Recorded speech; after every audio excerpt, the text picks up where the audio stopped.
putting her in the fire. And the good thing is we have a microphone today. Yes. Thank you. And she won an award. Tell them what your award is.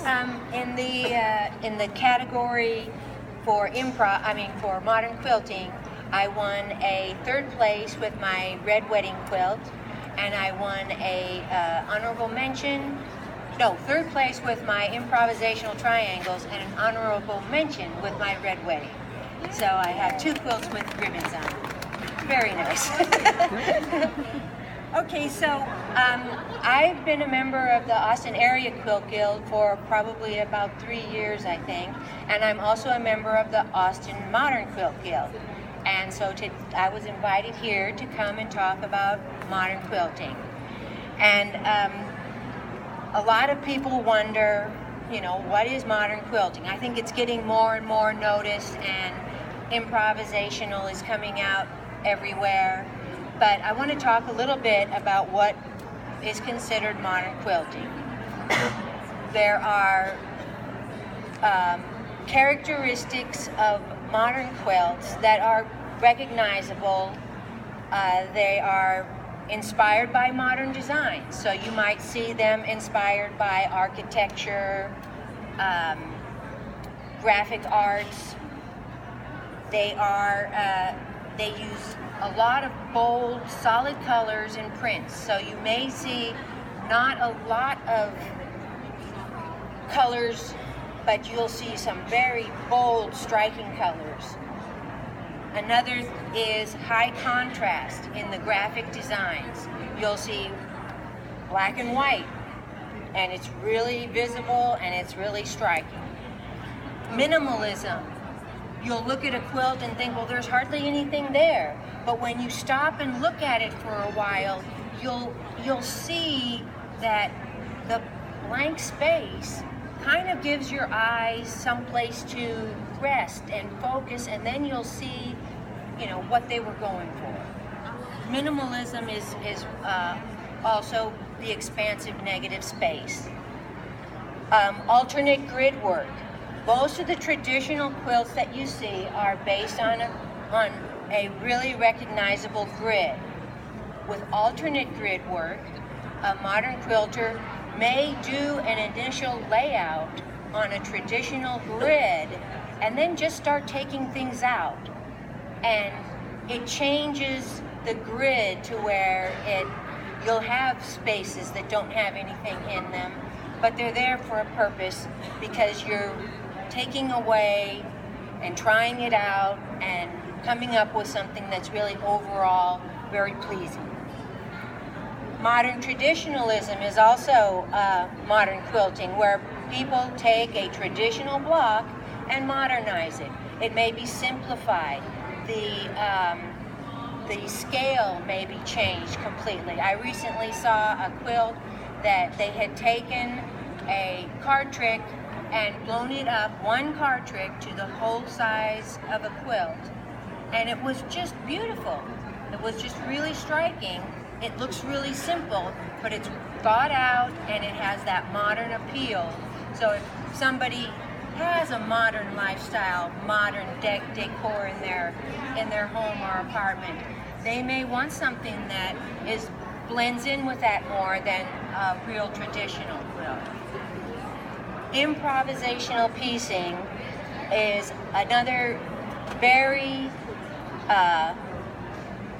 used widely in modern quilting. I have never used a pattern myself. Now sometimes I do draw out a design and I follow it, but I always leave myself the opening that if I want to change something, I change it. Frequently I work with an improvisational design. My triangle quilt was an improvisation. I just made a triangle and then I decided which fabric color I wanted to use next and decided how far away I wanted it from the first one and which direction I wanted it to face and made another one. And so I'm just going along through the quilt, deciding as I go what pleases my eye. I put it up, I look at it, I walk away, turn back around and look at it, and then I may decide, oh, well, I really don't like that and change it around, but sometimes it works. So today I'm going to demonstrate some improvisational piecing, but before I do, I'm going to show you some of the quilts I brought with me, and then I'll do the demonstration. Oh, which one? I'll hold them. Okay, there's not that many. So this is... Can't see you. I know, I'm just holding it up. She just disappeared. This one, Let me help you hold. okay, this one here is made basically with strips. You want me to help out too? Okay. Yeah, you talk about it. Let us be Okay. your servants. When I started this one, I just started right here. And I decided, okay, I want to use these fabrics. And then I would keep growing it around and around, working in sections, and deciding as I went, well, what do I need here? Do I need some more of this? Do I need some more of this? And just adding them in as I go, walking away, turning around. Okay. Okay. So when I'm doing this, I'm just building on what I start with. I sew two pieces together and then choose a fabric to put next to it. Sew that one on and then choose a fabric to put next to it and decide how wide do I want the strip to be? How long do I want the strip to be? It's all making decisions based on what I have in front of me. Do you worry about it being, because this is a question, about being straight or flat? With this one here, I did use rulers to cut this. And so I was cutting straight lines and sewing them together. There are other times when I have made them without using a ruler and they're not straight lines and you may not get a perfectly flat seam. You can press it really well. If it's really bothering you, you can see where the press line is and then go ahead and straighten it. Or you can just press it really well and then just quilt a lot.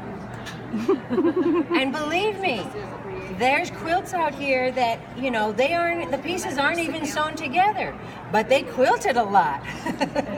And so those pieces are going to stay put. Okay, so now let me show the other one. Well, the back is pretty gray. Oh, oh, that's great. Okay. You can just okay, so here.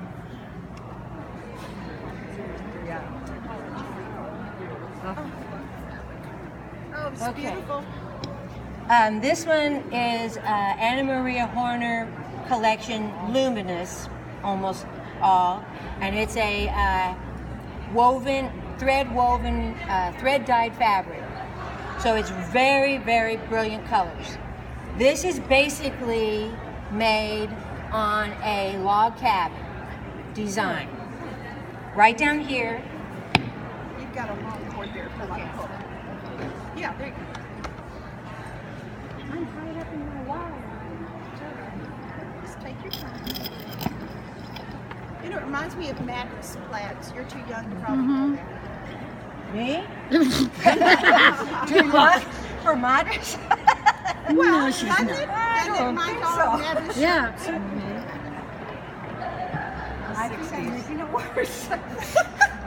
Okay, well, just talk. Well, There we go. Okay, so down here in this corner, I sewed this strip to these two strips. And then I built a partial log cabin around it. But when I got up to this side, I decided I wanted to break it up a little bit, and so I cut individual pieces. And then I just keep building until I get it to a size that I want to work with, and then I'll start on another one. So depending on what I had here, I chose what I was going to do next. And I don't necessarily do them in order. I may go and make what I want way up there in the top corner next, and then just kind of save it up there in the corner, and then it helps me to focus, tie the ends together as I'm working towards completion.